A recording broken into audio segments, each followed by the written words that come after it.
Another blessing na naman po mga kalupit. Kamay-kamay, kaway-kaway. Isang bati ang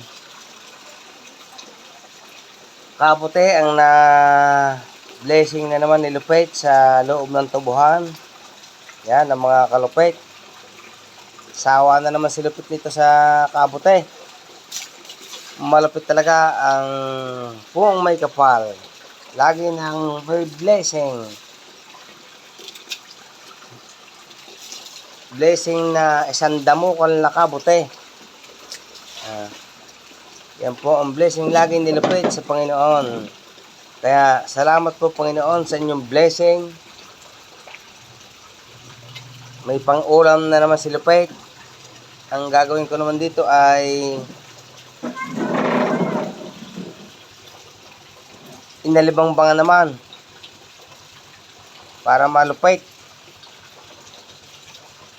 Lupit Lupit. Oo nga naman. Lupit.